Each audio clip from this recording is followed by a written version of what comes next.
नमस्कार दोस्तों, कैसे हो आप सभी। आई होप कि आप अच्छे होंगे, आपकी पढ़ाई अच्छे से चल रही होगी।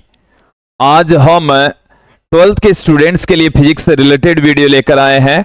इस वीडियो में हम 5th चैप्टर चुंबकत्व एवं द्रव्य से संबंधित एक और महत्वपूर्ण टॉपिक एक समान चुंबकीय क्षेत्र में रखे चुंबकीय द्विध्रुव को घुमाने में किए गए कार्य तथा चुंबकीय स्थितिज ऊर्जा का व्यंजक लेकर आए हैं।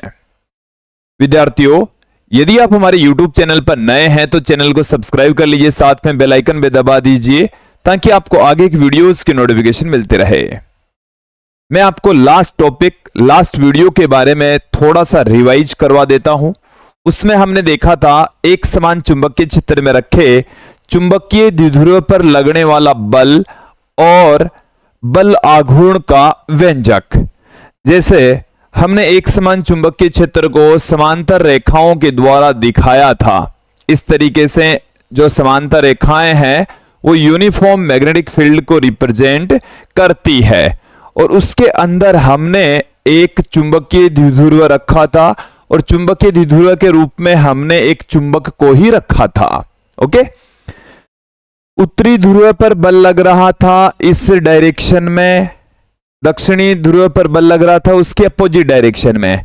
चुंबकीय क्षेत्र की दिशा में उत्तरी ध्रुव पर बल और चुंबकीय क्षेत्र की विपरीत दिशा में दक्षिणी ध्रुव पर बल, और तत्पश्चात इन दोनों बलों का परिमाण समान था और इस चुंबकीय द्विध्रुव पर लगने वाला जो टोटल बल है वो 0 था। कुल बल कितना था? 0 था। यह हमने पढ़ा था। अब ये थीटा कोण पर रखा हुआ था। कितने कोण पर था? थीटा कोण पर। और इस पर लगने वाला जो बल आघूर्ण था वो टो बराबर एम बी साइन थीटा। ये हमने पढ़ा, टो बराबर एम बी साइन थीटा, जहां एम चुंबकीय द्विध्रुव आघूर्ण, बी चुंबकीय क्षेत्र की तीव्रता और ये जो थीटा है वो एम और बी के बीच का कोण था। हम ये भी कह सकते हैं कि ये जो चुंबकीय द्विध्रुव है वो चुंबकीय क्षेत्र से थीटा कोण पर रखा होता है। उस स्थिति के अंदर बल आघूर्ण टो बराबर एम बी साइन थीटा होता है। आज के इस टॉपिक के अंदर ये वाला फॉर्मूला है वो यूज में आने वाला है। ये वाला फॉर्मूला आया कहां से वो हमने लास्ट वीडियो में बताया है, वहां पर आप जाकर देख सकते हैं, समझ सकते हैं। चलिए, आज का जो हमारा टॉपिक है उसमें हमारे को लेना है एक समान चुंबकीय क्षेत्र। एक समान चुंबकीय क्षेत्र, एक समान चुंबकीय क्षेत्र को समांतर रेखाओं के द्वारा रिप्रेजेंट करते हैं। तो सबसे पहले हम एक समान चुंबकीय क्षेत्र ले लेते हैं, समांतर रेखाओं के द्वारा रिप्रेजेंट करते हैं। चलिए, ये हमारे पास में कुछ समांतर रेखाएं हैं जो कि एक समान चुंबकीय क्षेत्र को बताती है।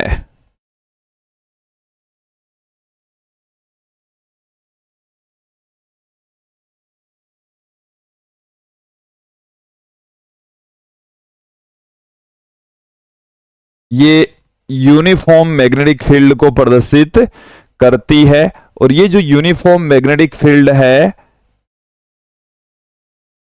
उसको हम बी से प्रदर्शित करते हैं। किससे प्रदर्शित करेंगे? बी से प्रदर्शित करेंगे। और इसके अंदर हम कोई चुंबकीय द्विध्रुव रखेंगे। देखिए, इसमें आगे है कि रखे चुंबकीय द्विध्रुव, चुंबकीय द्विध्रुव रखेंगे। चुंबकीय द्विध्रुव का मतलब है एक ऐसा निकाय जिसमें उत्तरी ध्रुव तथा दक्षिणी ध्रुव कुछ दूरी पर उपस्थित हो। जैसे कि चुंबक है, चुंबकीय सुई है, तो वो चुंबकीय द्विध्रुव का एग्जाम्पल है। तो हम यहां पर एक चुंबकीय सुई या छड़ चुंबक लेकर चलते हैं। ठीक है, तो उस छड़ चुंबक को मैं यहां पर थोड़ा सा कलर अलग ले लेता हूं। इस तरीके से ऐसे रखी हुई है और फिर उसको थोड़े से किसी एंगल के ऊपर हम घुमा देंगे इस तरीके से। ये दो स्थितियां हमने यहां पर ली है। थोड़ा सा एक बार इसको अच्छे से समझ लें कि हमारे पास में जो मैग्नेटिक फील्ड है वो इस तरीके से हैं। देखो अच्छे से समझें आप इसको कि ये हमारे पास में इसकी प्रारंभिक स्थिति, ये अंतिम स्थिति, ये उत्तरी ध्रुव है ये वाला, और ये है दक्षिणी ध्रुव। और यहां पर ये प्रारंभ में ये जो ध्रुव है वो θ1 कोण पर रखा हुआ था और बाद में इसको हमने घुमाकर θ कोण तक घुमा दिया। θ1 कोण से कहां तक घुमाया है? θ2 कोण तक घुमाया है। θ2 कोण तक हमने इसको घुमाया है। तो देखिए यही टॉपिक है अपना कि द्विध्रुव को घुमाने में किया गया कार्य। अब कहां से कहां तक घुमाएंगे? θ1 कोण से θ2 कोण तक इसको घुमाने में किया गया कार्य ज्ञात करेंगे, फाइंड आउट करेंगे। तो देखिए सबसे पहले हम क्या करने वाले हैं कि इस चुंबकीय द्विध्रुव को, देखो ये एक चुंबकीय द्विध्रुव है, NS ध्रुव मिलकर चुंबकीय द्विध्रुव है, θ1 एंगल पर रखा हुआ है। फिर इसको θ2 एंगल तक घुमाएंगे। तो सबसे पहले हम क्या करने वाले हैं, इसको अल्प कोणीय विस्थापन देने में किया गया कार्य ज्ञात करेंगे। छोटा सा कोणीय विस्थापन देने में कितना काम करना पड़ता है वो हम ज्ञात करेंगे। फिर total work done find out कर लेंगे। θ1 से θ2 कोण तक घुमाने में किया गया कुल कार्य ज्ञात कर लेंगे। तो एक समान चुंबकीय क्षेत्र B में चुंबकीय द्विध्रुव रखा हुआ है जिसे θ1 कोण से θ2 कोण तक घुमाने में किया गया कार्य हमें ज्ञात करना है। चलिए मैं थोड़ी सी लैंग्वेज आपके सामने रख देता हूं। एक समान चुंबकीय क्षेत्र है B, एक समान चुंबकीय क्षेत्र B में, एक समान चुंबकीय क्षेत्र B में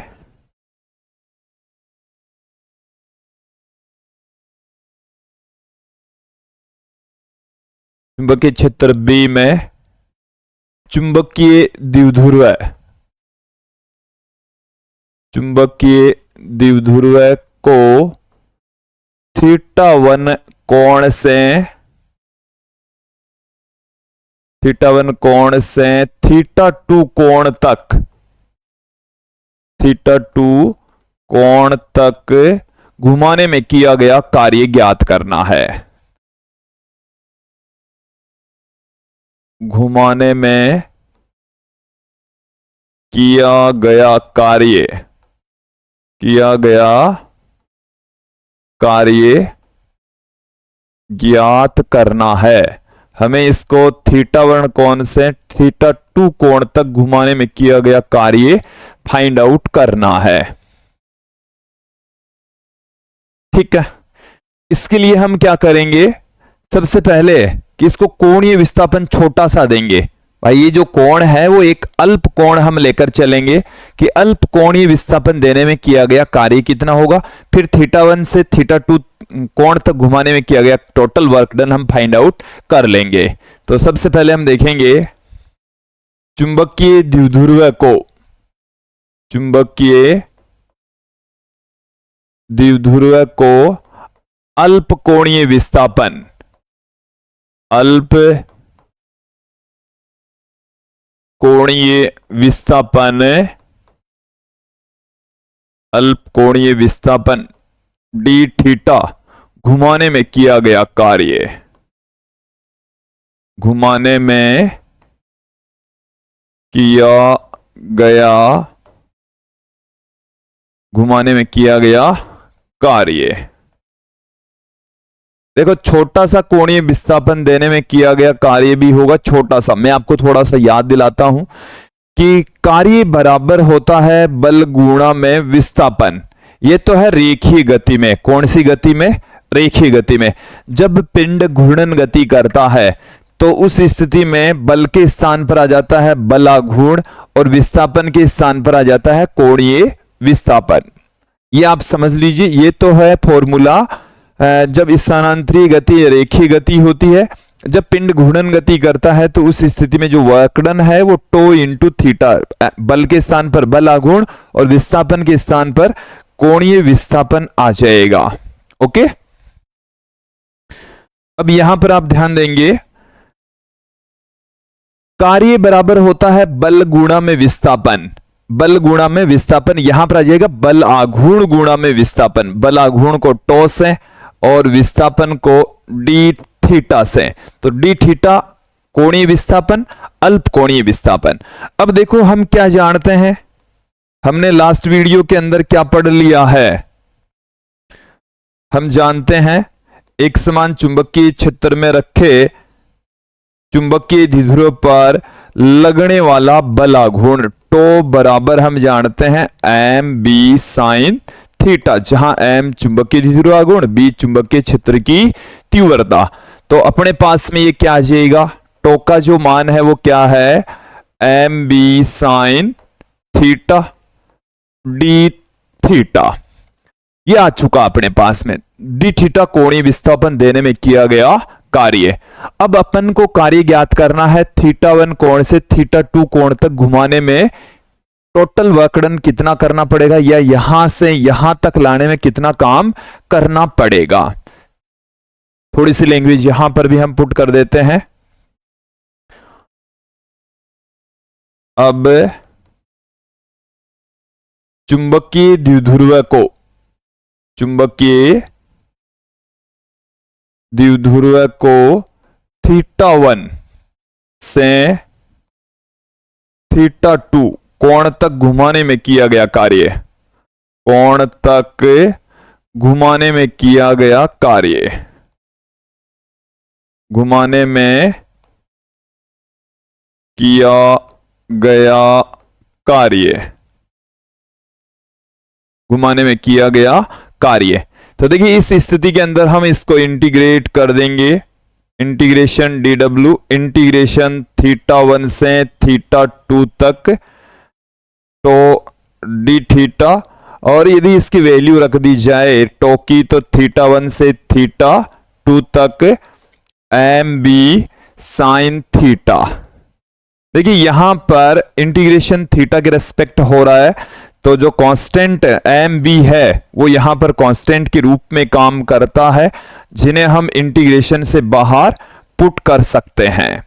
ये हमारे पास में आ चुका है। यहां तक आपको क्लियर हो जाना चाहिए, समझ आ जाना चाहिए। डी डब्ल्यू का इंटीग्रेशन आ गया डब्ल्यू एम बी, ये आ गया। अब देखिए साइन थीटा का अवकलन, सॉरी समाकलन क्या होता है। साइन थीटा का यहां पर क्या है, इंटीग्रेशन, समाकलन। साइन थीटा का होता है minus cos theta, minus cos theta होता है, और लिमिट है थीटा 1 से थीटा 2 तक। इस नेगेटिव साइन को हम बाहर ले लेते हैं, एम बी और कोस थीटा, थीटा 1 से लेकर थीटा 2 तक लिमिट पुट कर देंगे तो W बराबर अपने पास में आ जाएगा माइनस में M B, upper limit put करेंगे तो cos theta 2 minus cos theta 1, ये आ गया। और जो W है इसे हम इस तरीके से पुट कर सकते हैं, W बराबर M B cos theta 1 minus cos theta 2, ये आ गया अपने पास में। ये आ गया है किसी चुंबकीय द्विध्रुव को थीटा 1 कोण से थीटा 2 कोण तक घुमाने में किया गया कार्य का व्यंजक सूत्र। इतना ही है विद्यार्थियों, ये आपको क्लियर हो जाना चाहिए, समझ आ जाना चाहिए। इसमें हम कुछ कंडीशंस यहां पर अब पुट करेंगे जिससे आप इसे थोड़ा सा बेटर तरीके से समझ पाएंगे। ओके, ये हमारे पास में व्यंजक आ चुका है। किसी चुंबकीय द्विध्रुव को थीटा 1 कोण से थीटा 2 कोण तक घुमाने में किया गया कार्य, थीटा 1 कोण से थीटा 2 कोण तक घुमाने में किया गया कार्य, इसका सूत्र ये आ चुका है। ओके, अब हम इसमें कुछ कंडीशन पुट करेंगे। कंडीशन क्या है, थीटा 1 और थीटा 2 की वैल्यू रखते जाएंगे। तो स्थिति फर्स्ट देखें आप, पहली स्थिति फर्स्ट देखें आप, थीटा 1 बराबर में ले लेता हूं यहां पर 0 डिग्री और θ2 यहां पर मैं ले लेता हूं 90 डिग्री। तो देखिए 0 डिग्री को हम कहते हैं स्थायी संतुलन की स्थिति। स्थायी संतुलन की स्थिति हम कहते हैं, स्थायी संतुलन की स्थिति कहा जाता है। 90 डिग्री को हम कहते हैं शून्य ऊर्जा की स्थिति। इसे क्या कहा जाता है?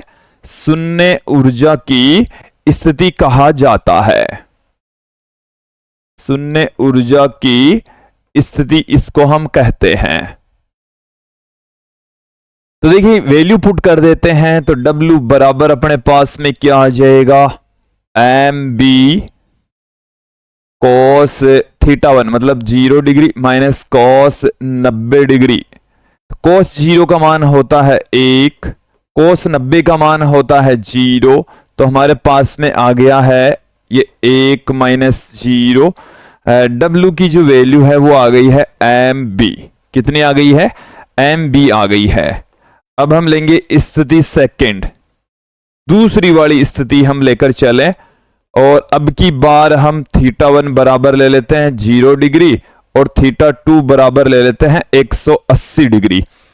180 डिग्री वाली स्थिति को हम कहते हैं अस्थायी संतुलन की स्थिति। अस्थायी संतुलन की स्थिति। और θ बराबर 0 डिग्री को हम कहते हैं स्थायी संतुलन की स्थिति। और इस स्थिति के अंदर आप देखेंगे W की जो वैल्यू वो कितनी आएगी हमारे पास में? M B cos 0 minus cos 180। तो यहां से अपने पास में आ जाएगा एम बी कॉस 0 का मान होता है 1 और कॉस 180 का मान होता है -1, माइनस माइनस प्लस हो जाएगा। W बराबर ये हमारे पास में आ जाएगा W बराबर 2MB। W बराबर कितना आ गया है? 2MB प्राप्त हो चुका है। ये आपको समझ आ जाना चाहिए। अगली कंडीशन की ओर बढ़ते हैं। तीसरी जो स्थिति है वो हमारे पास में है, आप θ बराबर लीजिए, θ1 बराबर आप ले लीजिए 90 डिग्री और θ2 बराबर आप ले लीजिए 0 डिग्री। इसी तो इस स्थिति में जो W है वो क्या आएगा? M B cos 90 degree minus cos 0 degree. तो W बराबर अपने पास में आ चुका है एम बी कॉस 90 डिग्री की वैल्यू 0 और 0 की वैल्यू होती है 1, तो माइनस में एम बी आ चुका है। वर्क डन क्या आ गया है? माइनस में एम बी। आप θ1 और θ2 की वैल्यू रखते जाएंगे तो हमारे पास में कार्य का मान अलग अलग स्थितियों में कार्य की वैल्यू प्राप्त होती चली जाएगी। अब हम बात करते हैं चुंबकीय स्थितिज ऊर्जा। अपना जो टॉपिक है वो है चुंबकीय स्थितिज ऊर्जा। एक समान चुंबकीय क्षेत्र में किसी चुंबकीय द्विध्रुव को घुमाने में किया गया कार्य हमने ज्ञात कर लिया है। अब है उसकी चुंबकीय स्थितिज ऊर्जा। तो देखिए हमने ये विद्युत वाला जो पार्ट था, पोर्शन था, उसमें भी हमने विद्युत स्थितिज ऊर्जा पढ़ा। उसमें हम आवेश को ला रहे थे अनंत से। अनंत से क्यों ला रहे थे? क्योंकि वो शून्य ऊर्जा की स्थिति है। तो यहां पर चुंबकीय स्थितिज ऊर्जा क्या है कि किसी चुंबकीय द्विध्रुव को शून्य ऊर्जा की स्थिति से किसी कोण तक घुमाने में जो किया गया कार्य है वो चुंबकीय स्थितिज ऊर्जा के बराबर होगा, चुंबकीय स्थितिज ऊर्जा के तुल्य होगा। तो सीधी सी डेफिनेशन क्या है कि एक समान चुंबकीय क्षेत्र में रखे चुंबकीय द्विध्रुव को शून्य ऊर्जा की स्थिति से किसी कोण तक घुमाने में किया गया कार्य चुंबकीय स्थितिज ऊर्जा के तुल्य होता है या चुंबकीय स्थितिज ऊर्जा के रूप में संचित हो जाता है। तो मैं डेफिनेशन आपके सामने रखने जा रहा हूं कि एक समान चुंबकीय क्षेत्र, एक समान चुंबकीय क्षेत्र में किसी चुंबकीय द्विध्रुव को शून्य ऊर्जा की स्थिति से, कौन सी स्थिति से हम घुमा रहे हैं? शून्य ऊर्जा की स्थिति, शून्य ऊर्जा की स्थिति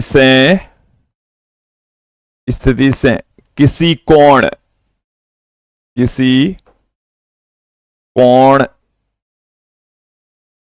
तक घुमाने में किया गया कार्य, किसी कोण तक घुमाने में किया गया कार्य, घुमाने में किया गया कार्य स्थितिज ऊर्जा के रूप में संचित हो जाता है। कौन सी ऊर्जा के रूप में संचित हो जाता है? स्थितिज ऊर्जा के रूप में, स्थितिज ऊर्जा के रूप में संचित हो जाता है, स्थितिज ऊर्जा के रूप में संचित हो जाता है, जिसे चुंबकीय स्थितिज ऊर्जा कहते हैं। उसी को क्या कहा जाता है? चुंबकीय स्थितिज ऊर्जा कहा जाता है, जिसे चुंबकीय स्थितिज ऊर्जा कहते हैं। चुंबकीय स्थितिज ऊर्जा कहते हैं, जिसे हम क्या कहेंगे? चुंबकीय स्थितिज ऊर्जा, मैग्नेटिक पोटेंशियल एनर्जी। तो देखिए हमने अभी एक कार्य का फॉर्मूला पढ़ा है कि एक समान चुंबकीय क्षेत्र में रखे चुंबकीय द्विध्रुव को घुमाने में किया गया कार्य mb cos θ1 माइनस cos θ2, ये हमने कार्य का फॉर्मूला पढ़ा है। अब हम ज्यादा कुछ डेरिवेशन नहीं करेंगे, इसी में ही θ1 की प्रारंभिक जो स्थिति है उसको हम कहां से घुमा रहे हैं? शून्य ऊर्जा की स्थिति से घुमा रहे हैं। तो यह है θ1 बराबर 90 डिग्री। क्यों? मतलब शून्य ऊर्जा की स्थिति है वो क्या है? 90 डिग्री के कोण पर है, और किसी कोण तक घुमाएंगे तो ये अपने पास में θ2 का मान आ गया है थीटा। किसी कोण को हमने ले लिया है थीटा। तो इस समीकरण के अंदर हम क्या कर दें? θ1 बराबर तो हम रख देते हैं 90 डिग्री, जिसको हम कहते हैं शून्य ऊर्जा की स्थिति। शून्य ऊर्जा की स्थिति हम कहते हैं, शून्य ऊर्जा की स्थिति इसको कहा जाता है। θ2 बराबर हमने ले लिया थीटा। तो जो W है वो आ जाएगा अपने पास में U, जिसको हम कहते हैं चुंबकीय स्थितिज ऊर्जा। चुंबकीय स्थितिज ऊर्जा जिसे हम कहते हैं, मैग्नेटिक पोटेंशियल एनर्जी जिसे हम कहते हैं, कहा जाता है। तो इसको हम रख देते हैं U बराबर mb cos θ1, तो cos degree minus cos theta, ये आ गया अपने पास में। तो U बराबर अपने को क्या मिल जाएगा? U बराबर mb cos 90, cos 90 की वैल्यू होती है 0, फिर माइनस cos थीटा। तो ये अपने पास में आ चुका है U बराबर माइनस में mb cos थीटा, चुंबकीय स्थितिज ऊर्जा का सूत्र व्यंजक U बराबर माइनस mb cos थीटा, ये आ चुका है चुंबकीय स्थितिज ऊर्जा का सूत्र व्यंजक। इसे हम इस तरीके से भी लिख सकते हैं, माइनस में m vector dot b vector, minus में m vector dot b vector, इस तरीके से भी इसको पुट किया जा सकता है। अब हम इसी फॉर्मूले में कुछ कंडीशंस यहां पर पुट करने जा रहे हैं। तो देखें आप, U बराबर माइनस में mb cos थीटा, इसमें हम स्थिति फर्स्ट, पहली हमारी जो कंडीशन है वो देखें आप, स्थिति फर्स्ट थीटा बराबर हम ले लेते हैं 0 डिग्री। इसको हम कहते हैं स्थायी संतुलन की स्थिति। इसे क्या कहा जाता है? स्थायी संतुलन की स्थिति कहा जाता है। तो U बराबर चुंबकीय स्थिति ऊर्जा माइनस में M B cos zero. Cos zero का मान होता है 1, तो U का मान आ गया माइनस में एम बी। U का मान क्या आ गया है? माइनस में एम बी हमें प्राप्त हो गया है, ये हमें मिल चुका है। अब हम दूसरी कंडीशन में हम ले लेते हैं